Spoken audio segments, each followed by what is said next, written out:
ജനാധിപത്യ വിരുദ്ധവും ജനദ്രോഹപരവുമായ കൊടും നിയന്ത്രണങ്ങളുടെ നടുവിലായിരുന്നു പുന്നപ്ര വയലാർ വിപ്ലവത്തിൻ്റെ നാളുകളിൽ തിരുവിതാംകൂർ. പ്രക്ഷോഭത്തിന് തുടക്കമായതോടെ അതിൻ്റെ പ്രചാരണത്തിനുള്ള എല്ലാ വഴികളും ദിവാൻ CP രാമസ്വാമി അയ്യർ അടച്ചിരുന്നു. ഈ സാഹചര്യത്തിന് നടുവിലും സമരത്തിൻ്റെ നേർചിത്രം ലോകത്തെ അറിയിക്കാൻ കമ്മ്യൂണിസ്റ്റ് പാർട്ടിക്ക് കഴിഞ്ഞു.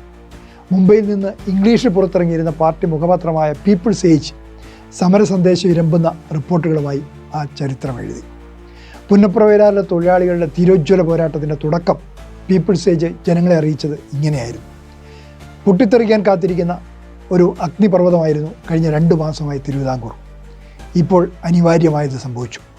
സ്റ്റേറ്റ് കോൺഗ്രസ് നേതാക്കളിൽ നിന്ന് ഒരു മുൻകൈ പ്രതീക്ഷിച്ച് ജനങ്ങൾ ഏറെക്കാലമായി കാത്തിരുന്നു.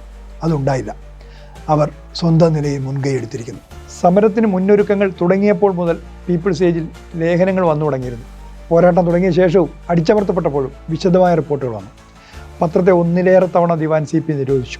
പണിമുടക്ക് പിൻവലിച്ച ശേഷം നടക്കുന്ന പൈശാചിക നടപടികളെപ്പറ്റി C. ഉണ്ണിരാജ എഴുതിയ report devil Raj continuous in Travancore November 24 കാണാം.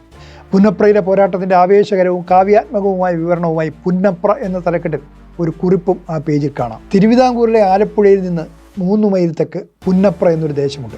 നമ്മുടെ ദേശീയ ചരിത്രത്തിൽ ആ നാടിനി സ്ഥിരമായ ഒരു സ്ഥാനമുണ്ടാവും. രാജ്യസ്നേഹിയുടെ രക്തത്താൽ വിശുദ്ധമാക്കപ്പെട്ട മണ്ണായി, സ്വാതന്ത്ര്യത്തിനായി പോരാടുകയും വിജയിക്കുകയും ചെയ്ത ഇടമായി ജനങ്ങൾ ആ നാടിനെ ഓർക്കും.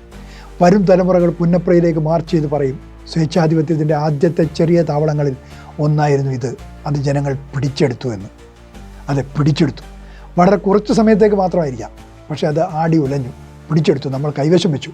മുഴുവൻ തിരുവിതാംകൂറും, എല്ലാ സംസ്ഥാനങ്ങളും, എല്ലാ തടവറകളും ഒരു ദിവസം നമ്മുടേതാകും എന്നാണ് ആ കുറിപ്പിൻ്റെ ആദ്യ ഭാഗം.